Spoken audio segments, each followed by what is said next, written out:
క్షేత్రజ్ఞుడు లేదా జ్ఞేయ వస్తువు అయినటువంటి పరమాత్మని తెలుసుకోవాలంటే ఒక అర్హత ఉండాలి, అధికారి ఉండాలి. ఎందుకనంటే పరమాత్మ మనకి బాహ్య వస్తువు కాదు, అది అంతరంగ వస్తువు. ప్రపంచం బాహ్య వస్తువు. ప్రపంచాన్ని తెలుసుకోవాలన్నా, ప్రపంచంలో ఉన్న విషయాలు తెలుసుకోవాలన్నా చాలా తేలిక. కానీ అంతరంగమైనటువంటి పరమాత్మను తెలుసుకోవాలంటే చాలా కష్టం. ఎందుకని అంటే పరమాత్మ ఇంద్రియాలకి అగోచరుడైనటువంటి వాడు. కాబట్టి ఇంద్రియాలకు అగోచరుడైనటువంటి వాడిని ఇంద్రియాల ద్వారా తెలుసుకోవడానికి వీల్లేదు. కాబట్టి ఇంద్రియాతీతమైనటువంటి శక్తి, ఇంద్రియాతీతంగా, మనసుకు అతీతంగా, బుద్ధికి అతీతంగా వెళ్ళి తెలుసుకోవాలి. అలాగే వెళ్ళాలంటే మనకు అర్హత ఉండాలి, మనకు కొన్ని లక్షణాలు ఉండాలి. అప్పుడే మనం ఆ పరమాత్మను తెలుసుకోగలుగుతాం. అందుకే 5 శ్లోకాల్లో 8 నుంచి 12వ శ్లోకం వరకు జ్ఞాని లక్షణాలని, అమానిత్వాది లక్షణాలని చెప్పడం జరిగింది. ఇప్పుడు ఆ లక్షణాలను చెప్పిన తర్వాత ఆ లక్షణాలు కనుక మనలో ఉన్నట్లయితే ఆత్మని బాగా తెలుసుకోవచ్చు. ఒకవేళ లేకపోతే ఆ లక్షణాలను మనం అలవరుచుకొని ఆత్మని చక్కగా అవగాహన చేసుకోవడానికి వీలవుతుంది. అందుకే ఇప్పుడు క్షేత్రజ్ఞుడి గురించి చెప్పాలి భగవానుడు. ఎందుకని అర్హతలు చెప్పడం అయిపోయింది కాబట్టి. మరి క్షేత్రజ్ఞుడు అన్నా జ్ఞేయ వస్తువు అన్నా రెండు ఒకటి. అందువల్ల జ్ఞేయ వస్తువుని చెబుతున్నానన్నా, క్షేత్రజ్ఞుడి గురించి చెబుతున్నానన్నా, పురుషుణ్ణి గురించి చెబుతున్నానన్నా అంతా ఒకటే. అందువల్ల ఇప్పుడు 6 శ్లోకాల్లో 13 నుంచి 18 వరకు ఈ జ్ఞేయాన్ని అంటే జ్ఞేయ వస్తువుని గురించి, క్షేత్రజ్ఞుడి గురించి ఇప్పుడు మనకి చెప్పబోతున్నారు. ఏమని చెబుతున్నారు? 13వ శ్లోకం చూడండి. జ్ఞేయం యత్తత్ ప్రవక్ష్యామి యజ్ఞాత్వామృతమశ్నుతే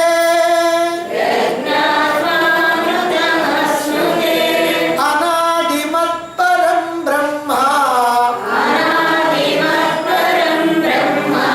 న సత్తన్నా సదుచ్యతే. యత్ జ్ఞాత్వా, దేన్ని తెలుసుకుంటే అమృతత్వం అశ్నుతే, అమృతత్వాన్ని అందుకోగలుగుతామో, తత్ జ్ఞేయం, ఆ జ్ఞేయ వస్తువుని గురించి ప్రవక్ష్యామి, చక్కగా చెప్పబోతున్నాను అంటున్నాడు. దేని గురించి కనుక తెలుసుకున్నట్లయితే మనం అమృతత్వాన్ని అందుకోగలుగుతాము, మోక్షాన్ని అందుకోగలుగుతాము, శాశ్వత ఆనందాన్ని అందుకోగలుగుతాము. తత్ జ్ఞేయం, ఆ జ్ఞేయ వస్తువుని గురించి ప్రవక్ష్యామి. వక్ష్యామి అని అంటే చెబుతాను, ప్రవక్ష్యామి అని అంటే బాగా చెబుతాను, లెస్సగా చెబుతాను అని అర్థం. ఏమిటంట ఆ జ్ఞేయ వస్తువు? ఇక్కడ 3 లక్షణాలు చెప్పారు. అది అనాదిమత్, అది అనాది, ఆది లేనటువంటిది. పరం బ్రహ్మ, బ్రహ్మ కన్నా కూడా వేరైనటువంటిది, శ్రేష్టమైనటువంటిది. నసత్ తత్ న అసత్ ఉచ్యతే. తత్ సత్, అది ఉన్నదని, తత్ నా అసత్, అది లేదని చెప్పడానికి వీల్లేదు. నా సత్, సత్ అంటే ఉన్నది, నా సత్ అంటే ఉన్నదని చెప్పడానికి వీల్లేదు. అసత్ అంటే లేనిది, నా అసత్ అంటే లేనిదని చెప్పడానికి వీల్లేదు. ఉన్నదని చెప్పడానికి వీల్లేదు, లేనిదని చెప్పడానికి వీల్లేదు. ఇదేమిటండి ఎట్లా చెప్తున్నారు? పరమాత్మ ఉన్నాడు కదండి, ఉన్నాడు, మనకు కనపడుతున్నాడా? అందుకని చెప్పారు ఇక్కడ. ఉన్నదని చెప్పడానికి వీల్లేదు, లేదని చెప్పడానికి వీల్లేదు. క్షేత్రజ్ఞుడి గురించి ఎంత చెప్పినా అంత తేలిగ్గా అవగాహన అయ్యేటువంటిది కాదు. కారణం, క్షేత్రం అనేటువంటిదేమో ఇంద్రియ గోచరం, కానీ క్షేత్రజ్ఞుడు ఇంద్రియాలకు అగోచరమైనటువంటి వాడు. అందుకే అర్హతను సంపాదించాలి. ఆ అర్హతను సంపాదించడం కోసమే క్షేత్రాన్ని గురించి చెప్పిన తర్వాత వెంటనే క్షేత్రజ్ఞుడి గురించి చెప్పకుండా క్షేత్రజ్ఞుడిని తెలుసుకోవడానికి మనలో ఉండవలసినటువంటి లక్షణాలతో కూడినటువంటి జ్ఞానాన్ని గురించి చెప్పారు. అమానిత్వాది 20 లక్షణాల గురించి చెప్పారు. ఇప్పుడు క్షేత్రాన్ని గురించి చెప్పబోతున్నాను అని భగవానుడు ప్రారంభిస్తున్నాడు. పైగా ఆ క్షేత్రం ఎట్లాంటిదట? జ్ఞాత్వా అమృతం అశ్నుతే, దేన్ని తెలుసుకుంటే అమృతత్వాన్ని అందుకుంటామో అదిగో ఆ క్షేత్రజ్ఞుడి గురించి ఇప్పుడు నేను చెప్పబోతున్నాను అంటున్నారు. క్షేత్రజ్ఞుడు అన్న జ్ఞేయ వస్తువు అన్న రెండు ఒకటే, రెండు పరమాత్మే. అందుకని జ్ఞేయాన్ని గురించి చెబితే క్షేత్రజ్ఞుడి గురించి చెప్పినట్టే, క్షేత్రజ్ఞుడి గురించి చెబితే జ్ఞేయ వస్తువుని గురించి చెప్పినట్టే. అసలు జ్ఞేయం అంటే జ్ఞానంతో తెలుసుకోవాల్సింది అని అర్థం. ఈ లోకంలో తెలుసుకోవాల్సినటువంటి విషయాలు మనకి ఎన్నో ఉంటుంటాయి, ఎప్పుడూ తెలుసుకుంటానే ఉంటుంటాం. మనం ఎక్కడ కూర్చున్నా, భోజనానికి కూర్చున్నా, గీతాపారాయణకి కూర్చున్నా, ఏదైనా పూజ చేస్తా ఉన్నా, మరి ఏదైనా యజ్ఞం చేస్తా ఉన్నా, మనకి ఎప్పుడు కూడా ఇతరులతో మాట్లాడాల్సినటువంటివి, తెలుసుకోవాల్సినటువంటివి ఎప్పుడు ఉంటానే ఉంటాయి. అందువల్ల ఇవన్నీ కూడా ఏమిటంటే మనకెందుకు పనికిలేదు, మనకి మాత్రం వాటి మీదనే ఇంట్రెస్ట్ ఉంటుంది. కానీ తెలుసుకోవాల్సింది ఏమిటంటే ఒక్కటే పరమాత్మ. దాన్ని తెలుసుకుంటే ఇంక తెలుసుకోవాల్సిందేమీ లేదు. కానీ మనం ఏం చేస్తామంటే ఎన్ని తెలుసుకున్నా ఇంకా తెలుసుకోవాల్సి ఉంటాయే, వాటిని తెలుసుకుంటా ఉంటాం. మరైతే జ్ఞానంతో తెలుసుకోవాల్సినటువంటిది ఈ పరమాత్మ, ఈ జ్ఞేయ వస్తువు. పరమాత్మని జ్ఞానం ద్వారా మాత్రమే తెలుసుకోగలం, జ్ఞానం ద్వారా మాత్రమే పొందగలం, కానీ కర్మల ద్వారా సాధ్యమయ్యేటువంటిది కాదు. అందుకే జ్ఞానే నైవతు కైవల్యం అన్నారు. కైవల్యం, మోక్షాన్ని కనుక పొందాలంటే జ్ఞానేన ఏవతు, జ్ఞానం వల్ల మాత్రమే సాధ్యమవుతుంది అన్నారు. మరి కర్మల వల్ల ఎందుకు సాధ్యం కాదు? కర్మలు చేస్తే మరి ఆ పరమాత్మని ఎందుకు అందుకోలేము అని అంటే, కర్మల వల్ల ఉత్పత్తి జరుగుతుంది. కర్మల వల్ల ఏం జరుగుతుందో చూడండి, పరమాత్మను ఎందుకు అందుకోలేమో తెలుస్తుంది. కర్మల వల్ల ఉత్పత్తి జరుగుతుంది అంటే ఏదో ఒక కొత్త వస్తువు తయారు కావటం, కొత్త విషయం తయారు కావటం, ఏదో ఒకటి. మరి ఆత్మ ఉత్పత్తి అయ్యేది కాదు, అది ఎప్పుడో ఉత్పత్తి అయింది. అది అసలు ఉత్పత్తి అయింది కాదు, ఎప్పుడు అలా ఉన్నటువంటిది, ఎప్పుడూ ఉండేటువంటిది. కనుక కర్మల ద్వారా ఆత్మని తెలుసుకొని వీళ్ళు. సరే, కర్మల వల్ల లేని వస్తువుని పొందడం జరుగుద్ది.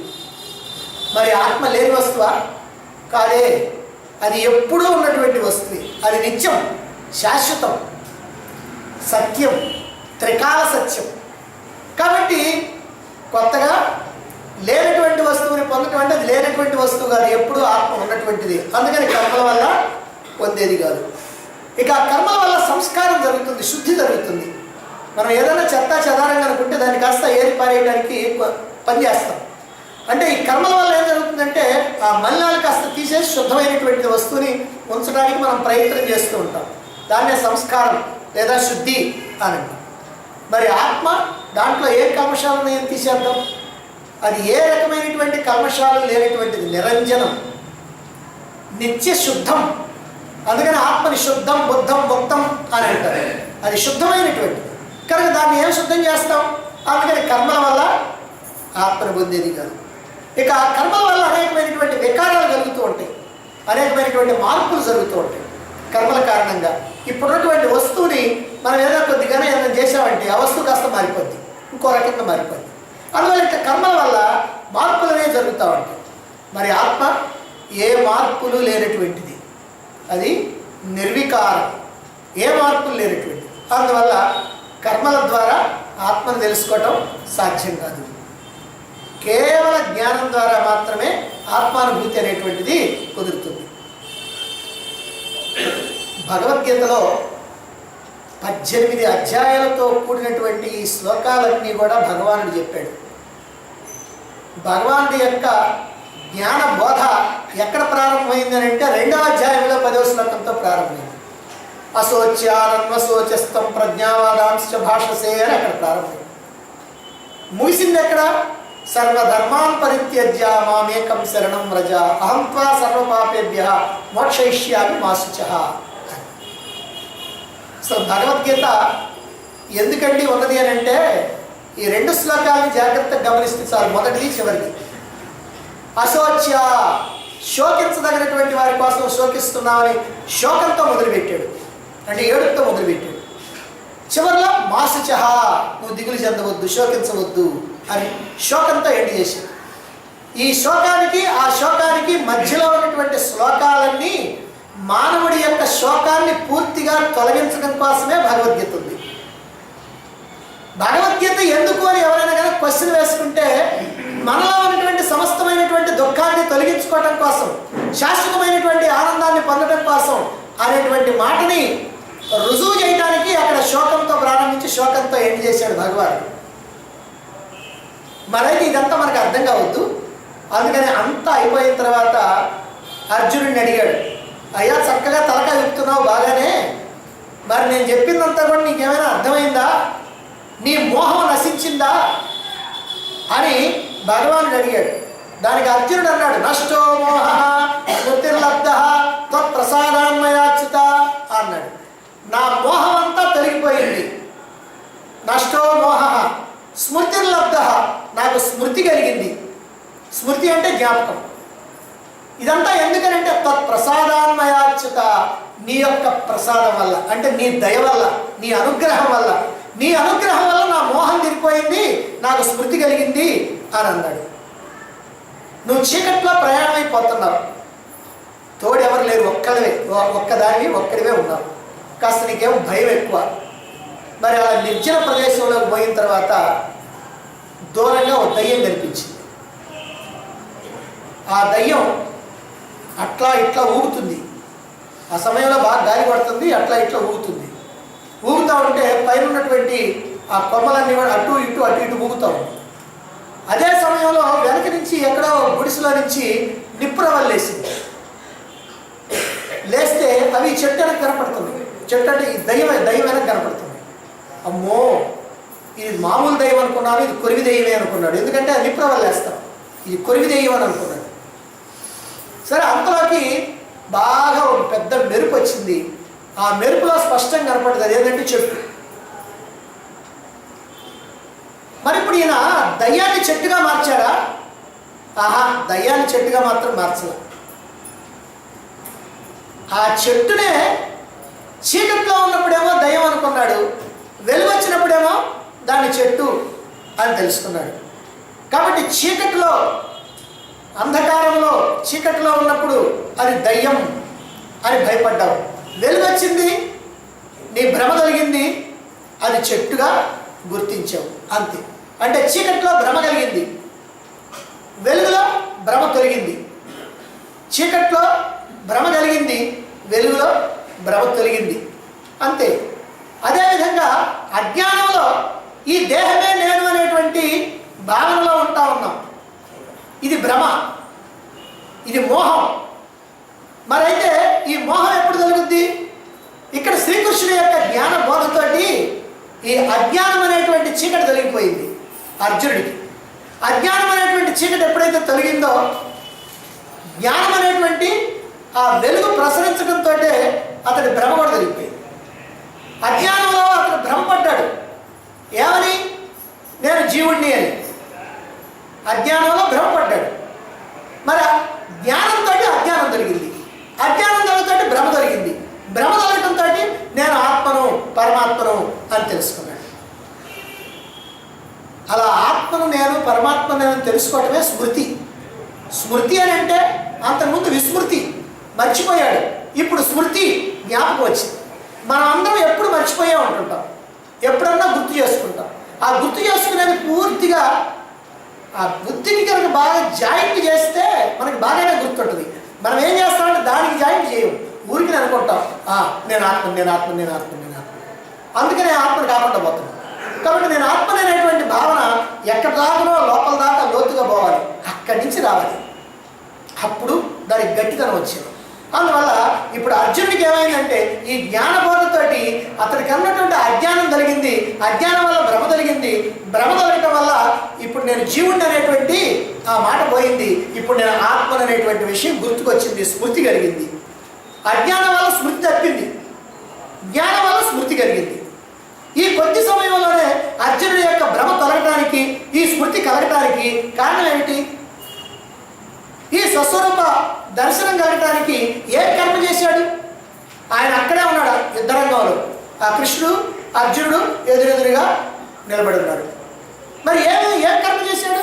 ఏమీ లేదు. మరి దేని వల్ల కలిగింది? భగవంతుని యొక్క జ్ఞాన బోధ వల్ల కలిగింది. అంతే. భగవంతుడి యొక్క జ్ఞానబోధ కారణంగా అతడిలో ఉన్నటువంటి అజ్ఞానం దొరికింది. అజ్ఞానం వల్ల భ్రమ దొరికింది. భ్రమ దొరకటం వల్ల నేను దేహాన్ని అనేటువంటి మాట పోయి నేను ఆత్మను అనేటువంటి విషయం గుర్తుకొచ్చింది. అందుకనే జ్ఞానం వల్లనే ఆత్మానుభూతి అనేటువంటిది సాధ్యమవుతుంది. జ్ఞానేనైవతు కైవల్యం అన్న. కాబట్టి ఆత్మానుభూతి కనుక కావాలి అంటే ఖచ్చితంగా జ్ఞానం వల్ల, ఆత్మజ్ఞానం వల్ల మాత్రమే సాధ్యమవుతుంది. యత్ జ్ఞేయం తత్ ప్రవక్ష్యామి. ఏది జ్ఞేయ వస్తువో దాన్ని నేను చక్కగా చెప్పబోతున్నాను అంటున్నాడు భగవానుడు.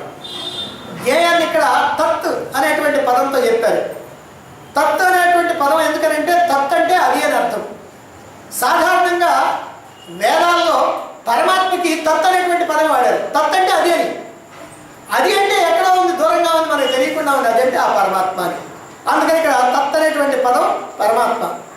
మరి ఆ పరమాత్మని తత్ అనేటువంటి పదంతో చెప్పడం వల్లనే వేదాల్లో ఇక్కడ కూడా ఈ తత్ అనేటువంటి పదం ఇక్కడ వ్యాస మహర్షి లేదా భగవానుడు వాడటం జరిగింది. అంతేకాదు యత్ జ్ఞేయం తత్ ప్రవక్ష్యామి. ఏది జ్ఞేయ వస్తువో దాన్ని నేను చెబుతున్నాను అంటే ఆ జ్ఞేయ వస్తువుని గురించి, ఆ పరమాత్మని గురించి చెబుతున్నాను అన్నాడు. ఆ అనటంలో కూడా ప్రవక్ష్యామి అన్నాడు. వక్ష్యామి అనకుండా ప్రవక్ష్యామి అని అన్నాడు.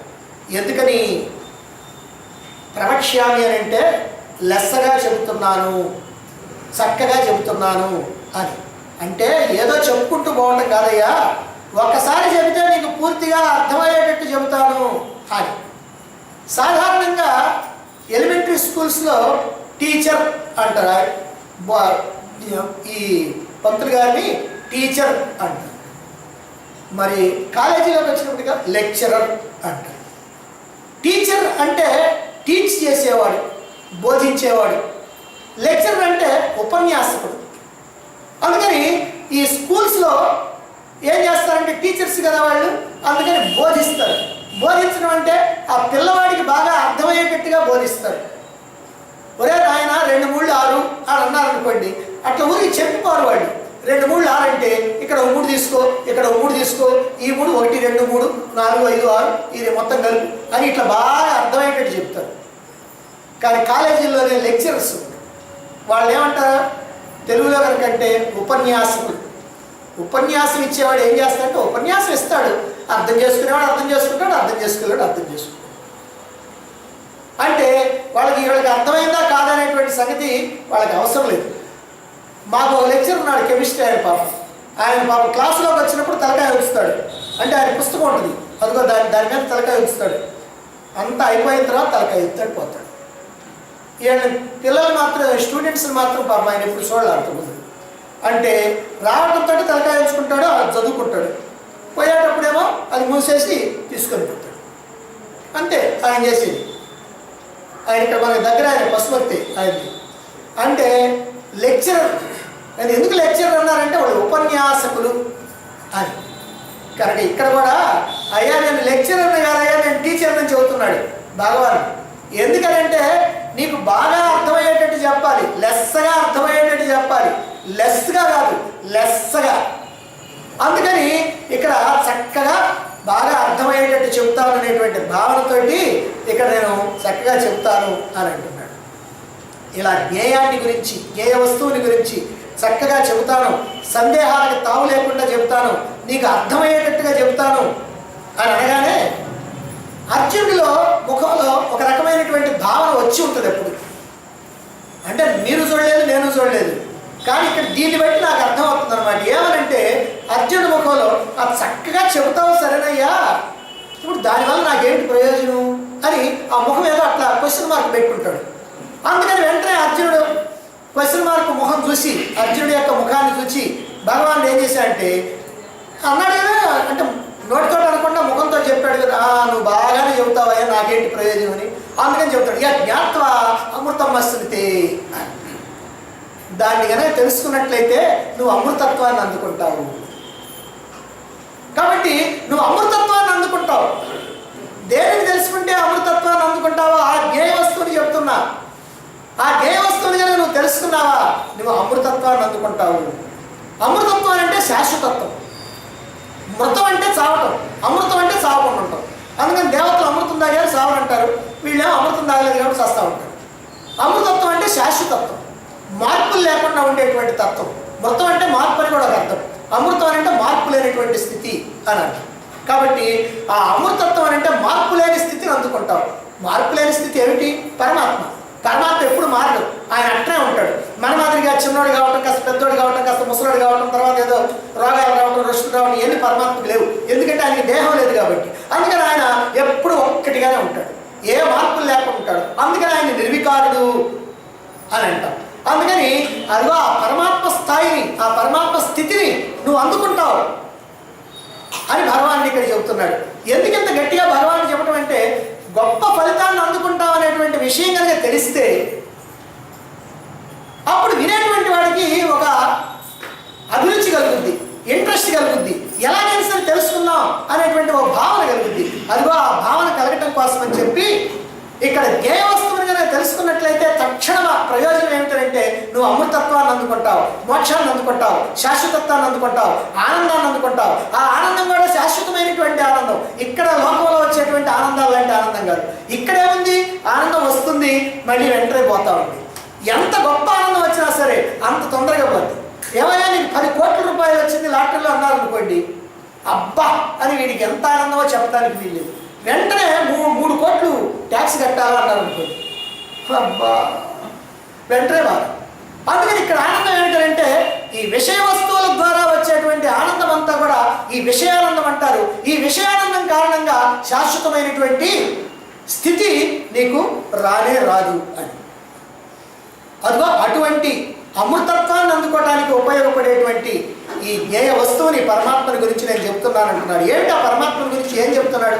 ఏమిటి ఆ జ్ఞేయ వస్తువు? అనాదిమత్ అన్నారు. మొట్టమొదటిది అనాదిమత్ అంటే ఆది లేనటువంటిది అని. ఈ సృష్టిలో ప్రతి వస్తువుకి, ప్రతి జీవికి ఆది ఉంది. ఆది అంటే పుట్టుక. ఇప్పుడు మనం అందరం కూడా ఎప్పుడో ఒకప్పుడు పుట్టాం కదా, అందుకని అది ఆది. అలాగనే ఎప్పుడో పోతాం కదా, అది అంతం. కనుక ఈ లోకంలో ఉన్నటువంటి సమస్తమైనటువంటి వస్తువులకి ఒక్క పరమాత్మకు తప్ప మిగిలినటువంటి వాటి అన్నిటికీ కూడా ఆది అంతం రెండు ఉన్నాయి. ఈ బల్ల తయారు చేశాడు, ఈ బల్ల ఎప్పుడు శాశ్వతంగా ఉంటుందా? ఈ బిల్డింగ్ కట్టించాడు, ఈ బిల్డింగ్ ఎప్పుడు శాశ్వతంగా ఉంటుందా? కాకపోతే శాశ్వతం అని అంటే మనం ఉండకపోవచ్చు, కానీ ఎప్పుడో ఒకప్పుడు ఇది కాస్త సిద్ధమైపోవాల్సిందే, ఎప్పుడో ఒకప్పుడు దీన్ని పడేసి మళ్ళీ ఇంకోటి కట్టించుకోవాల్సిందే. అంటే ప్రతి దానికి కూడా ఆది అంతం అనేటువంటిది ఉన్నాయి ఇక్కడ ఉన్నటువంటి వాటి అన్నిటికీ కూడా. ఆ వాటికే కాదు, అసలు ఈ సృష్టికే ఆది అంతం ఉంది. సృష్టి అనేది ఒకప్పుడు ప్రారంభం అవుతుంది, ఆ తర్వాత ఎప్పుడో ఒకప్పుడు అంతమైపోతుంది. మళ్ళీ ఆ తర్వాత మళ్ళీ సృష్టి ప్రారంభం అవుతుంది, మళ్ళీ సృష్టి అంతమైపోద్ది. అసలు సృష్టే కాదు, ఈ సృష్టిని చేసినటువంటి సృష్టికర్తకు కూడా ఆది అంతం ఉంది. ఎందుకని ఈ సృష్టికర్త ఎవరు? బ్రహ్మదేవుడు.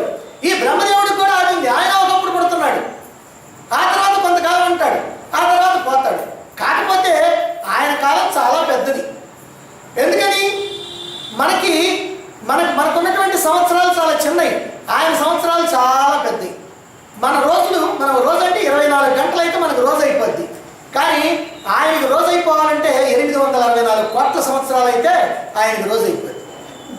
ఎందుకని ఇప్పుడుగా మనకి 4 యుగాలు ఉన్నాయి. ఈ 4 యుగాలు కనుక కలిపితే అంటే 17,28,000 సంవత్సరాల కృతయుగం, 12,96,000 సంవత్సరాల త్రేతాయుగం, 8,64,000 సంవత్సరాల ద్వాపరయుగం, 4,32,000 సంవత్సరాల కలియుగం. ఈ 4 కలిపితే 43,20,000 సంవత్సరాలు. ఈ 43,20,000 సంవత్సరాలు ఒక మహాయుగం అంటారు. ఇలాంటి మహాయుగాలు 71 కనుక అయితే ఒక మన్వంతరం అంటారు. అలాంటి మన్వంతరాలు 14 కనుక అయితే ఒక కల్పం అంటారు. అంటే కల్పానికి 432 కోట్ల సంవత్సరాలు. దీన్ని బ్రహ్మదేవుడికి ఒక పగలు అంటారు. కల్పం అంటే పగలు, ప్రళయం అంటే రాత్రి. మళ్ళీ 432 కోట్ల సంవత్సరాలు ఆయనకి రాత్రి. ఈ పగలు అంటేనేమో సృష్టి ఉంటుంది, రాత్రి అంటేనేమో సృష్టి ఉంటుంది. ఈ 432 864 కోట్ల సంవత్సరాలు ఏదైతే ఉందో అది బ్రహ్మకు ఒక రోజు. అట్టాటి రోజులు 30 కనుక అయితే ఆయనకి నెల, అట్టాటి నెలలో 12 కనుక అయితే ఆయనకి సంవత్సరం, అట్టాటి సంవత్సరాలు 100 అయితే ఆయన పూర్తి అయిపోతాడు. ఇప్పుడు ఆయన పాపం 50 సంవత్సరాల తర్వాత 51వ సంవత్సరంలో మొదటి రోజు జరుగుతుంది. అంటే బ్రహ్మదేవుడు కూడా, సృష్టికర్త అయినటువంటి బ్రహ్మదేవుడు కూడా పోయేవాడే, ఎవడు ఉండేటువంటి వాడు. మరి ఉండేది ఎవరనంటే అన్నిటికీ మూల కారణమైనటువంటి పరమాత్మ మాత్రం ఉంటాడు. ఈ బ్రహ్మ విష్ణు మహేశ్వరులు అంతా పోయేవాళ్ళే, వీళ్ళందరికీ మూలమైనటువంటి సాక్షాత్ పరమాత్మ, నిరాకార నిర్గుణ పరమాత్మ, అదిగో ఆయన మాత్రం ఉంటాడు. కాబట్టి ఒక పరమాత్మ మాత్రమే శాశ్వతంగా ఉండేటువంటి వాడు. ఆయనకి రాకడా పోకడా లేదు, ఆయన ఎప్పుడు ఉండేటువంటి వాడు. అందుకనే ఆయన్ని అనాది అన్నారు, అనాదిమత్ అన్నారు. కాబట్టి ఆత్మకి పరమాత్మకి ఆది అంతం రెండు లేదు. ఆయనకి పుట్టుక లేదు కాబట్టి సాగు లేదు. అందుకని ఆయన అజం, పుట్టుక లేనటువంటి వాడు, అవ్యయం, నాశనం లేనటువంటి వాడు అని మనం చెప్పుకుంటున్నాం. కాబట్టి అజుడు అవ్యయుడు అయినటువంటి వాడు పరమాత్మ. అందుకని ఆయన ఎప్పుడో ఒకప్పుడు వచ్చినటువంటి వాడు కాదు, ఎప్పుడో ఒకప్పుడు పోయేటువంటి వాడు కాదు. అందుకని ఆయన అనాదిమత్. రెండవది పరంబ్రహ్మ అన్నారు. బ్రహ్మ అంటే చతుర్ముఖ బ్రహ్మ, ఇదిగో ఈ సృష్టికర్త అయినటువంటి వాడు బ్రహ్మ. మరి ఆయనకి ఆది అంతం ఉన్నాయి కదా, ఇప్పుడే చెప్తున్నాం కదా. కానీ ఈ ఆత్మ, ఈ పరమాత్మ, ఈ జ్ఞేయ వస్తువు, ఈ క్షేత్రజ్ఞుడు అయినటువంటి వాడు పరం బ్రహ్మ అన్నారు. బ్రహ్మ కంటే వేరైనటువంటి వాడు అని. పరం అంటే శ్రేష్టమైనటువంటి, వేరైనటువంటి అని అర్థం. అంటే బ్రహ్మ కన్నా శ్రేష్టమైనటువంటి వాడు, వేరైనటువంటి వాడు అని. ఎందుకంటే ఈ పరమాత్మ ఒక కాలానికి లోబడినటువంటి వాడు కాదు, అన్ని కాలాల్లో ఉండేవాడు. ఒక ప్రదేశానికి లేదా లోకానికి లోబడి ఉండేవాడు కాదు, అన్ని ప్రదేశాల్లో అన్ని లోకాల్లో ఉండేటువంటి వాడు. పరమాత్మ అంటే ఎక్కడున్నాడంటే అంతటా ఉన్నాడు, ఆయన లేనటువంటి చోటే లేదు. మనకి లోపల ఉన్నాడు, మనకి బయట ఉన్నాడు, ఈ లోకం అంతా ఉన్నాడు, అన్ని లోకాల్లో ఉన్నాడు. మరి ఈ గ్రహాల్లో ఉన్నాడు, ఈ ఉపగ్రహాల్లో ఉన్నాడు, ఈ గ్రహాలు కాదు ఈ సూర్య కుటుంబానికి ఆవలు ఉన్నాడు, ప్రతి నక్షత్రంలో ఉన్నాడు, ఆవలు కూడా ఉన్నాడు. ఏదైతే ఈ జగత్తు అనేటువంటిది ఉందో, ఇది అనంతమైనటువంటి జగత్తు. ఈ అనంతమైనటువంటి జగత్తు ఏదైతే ఉందో దానికన్నా 3 రెట్లు అవతల ఉన్నాడు.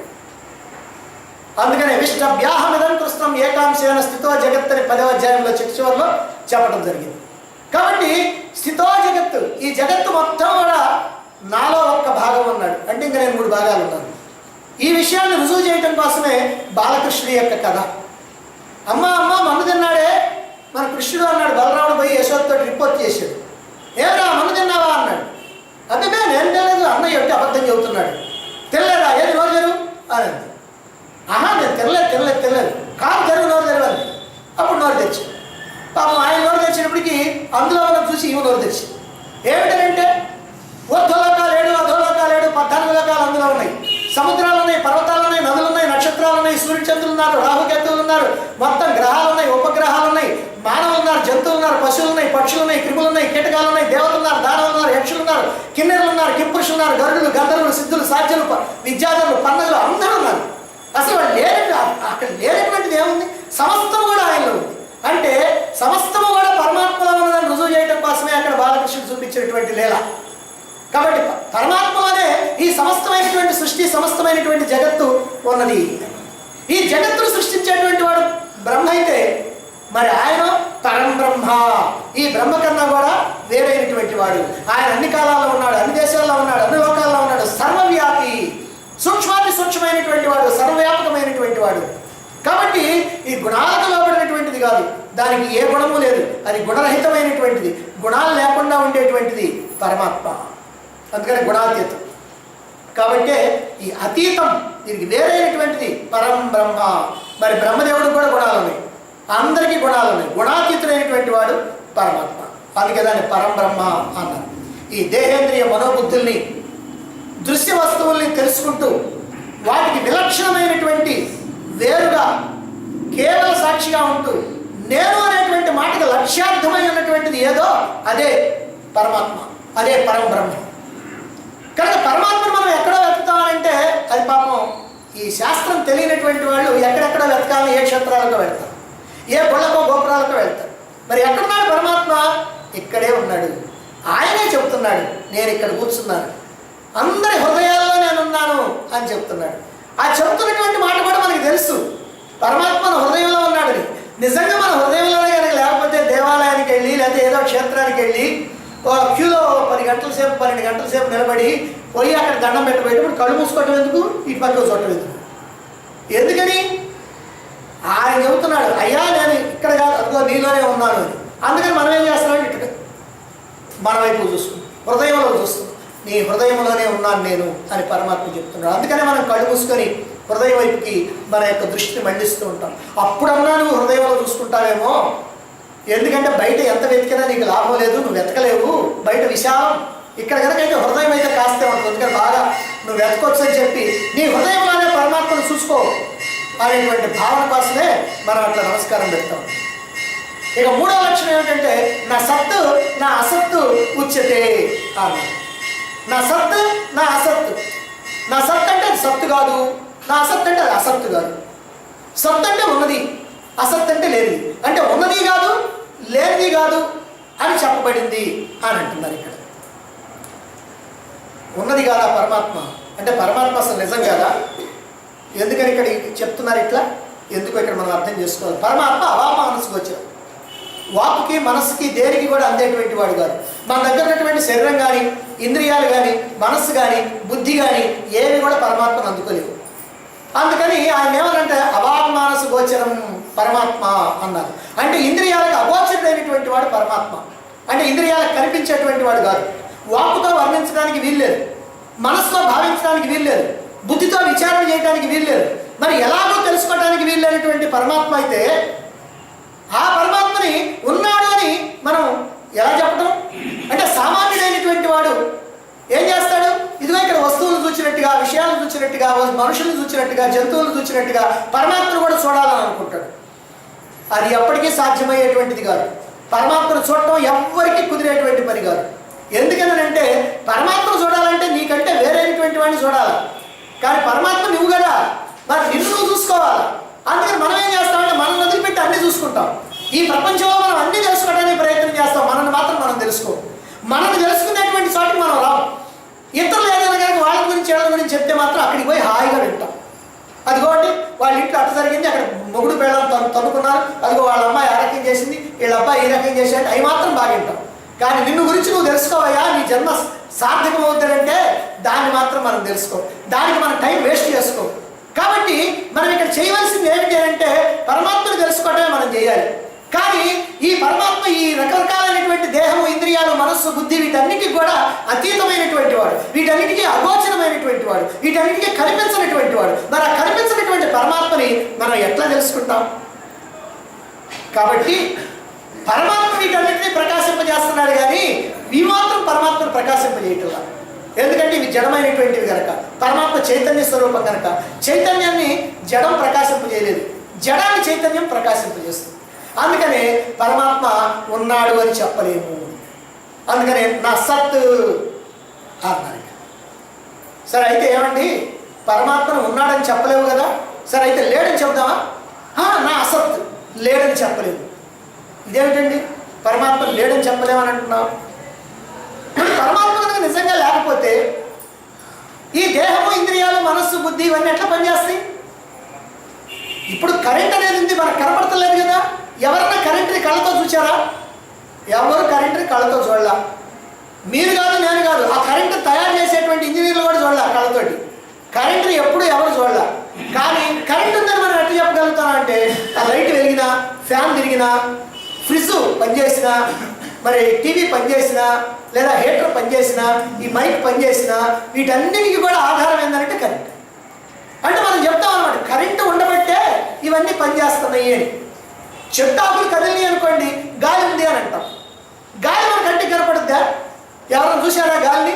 కంటితోటి గాలిని చూడాల, కానీ ఉంది లేదని మనం చెప్తాం. ఎట్లా చెప్పగలుగుతున్నాం? అందుకంటే ఆ చెట్టాకులు కదులుతున్నాయి, కొమ్మలు కదులుతున్నాయి, అందుకని గాలి ఉందని చెప్తాం. అదే ప్రకారంగా ఇదిగో ఈ లైట్ వెలుగుతుంది కాబట్టి ఇక్కడ కరెంట్ ఉంది అని చెప్తాం.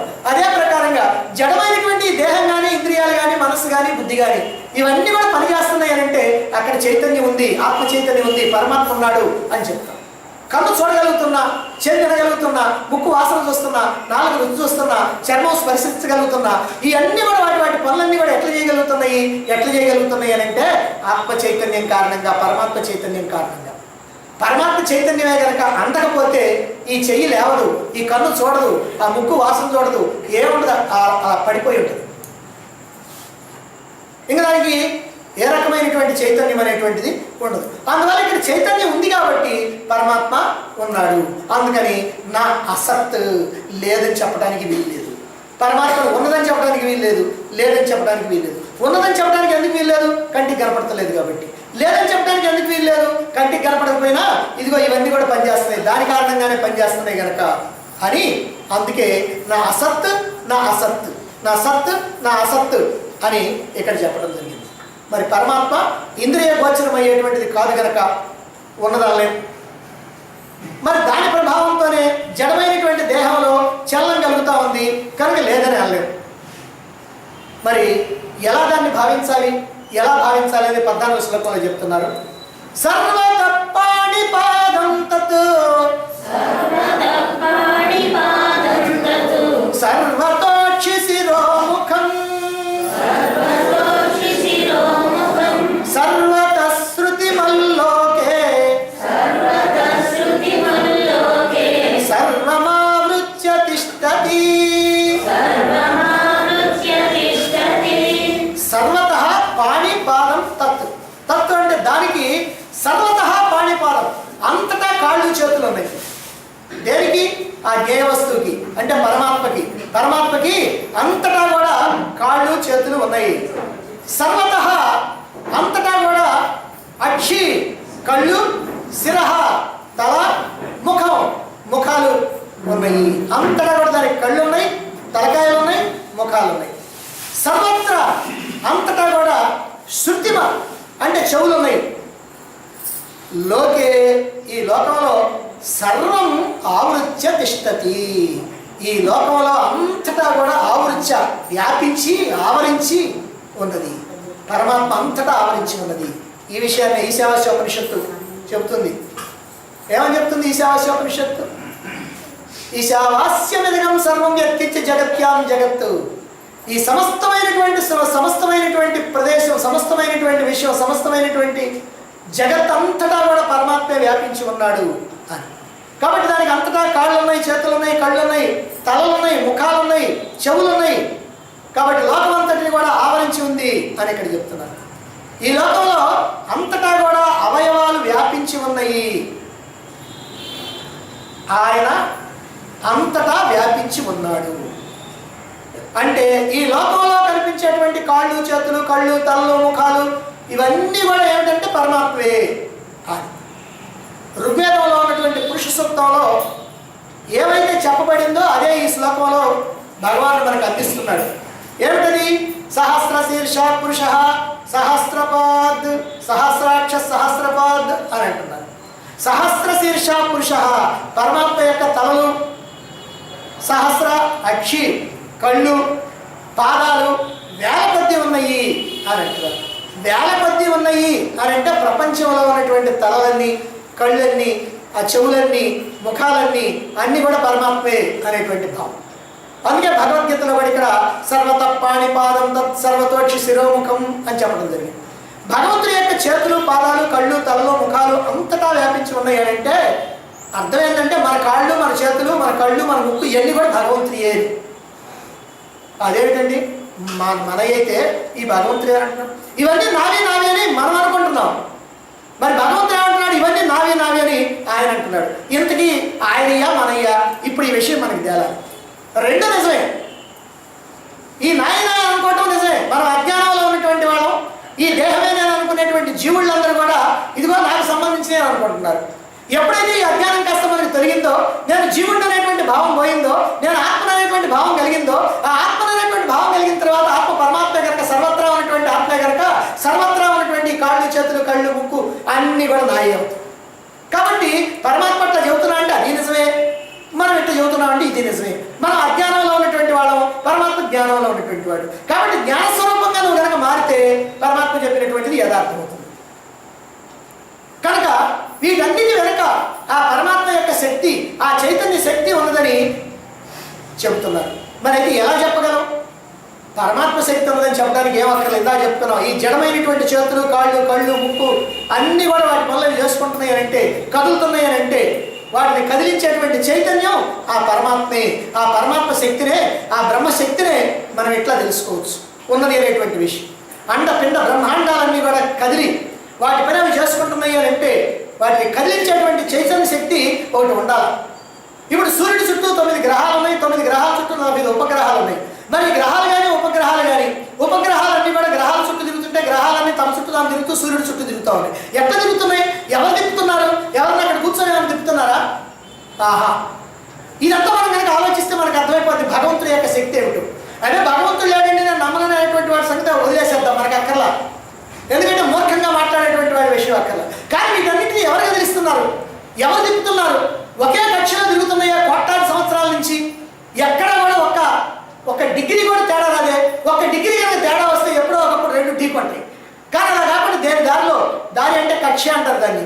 దేని దారిలో తిరుగుతున్నాయి కదా, అలా తిరుగుతూ ఉండబట్టి మనం హాయిగా ఆనందంగా ఉన్నాం కదా. మరి ఎవరు తిప్పుతున్నారు? ఇదంతా పరమాత్మ.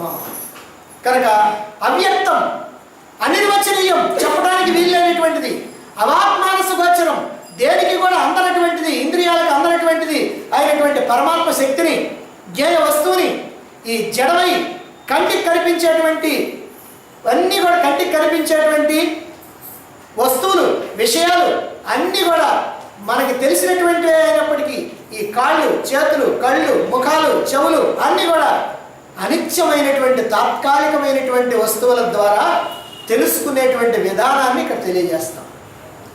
అంటే సత్యమైనటువంటి పరమాత్మని అసత్యమై అనిత్యమై ఉన్నటువంటి ఈ వస్తువుల ద్వారా పరమాత్మను తెలుసుకుంటున్నాం.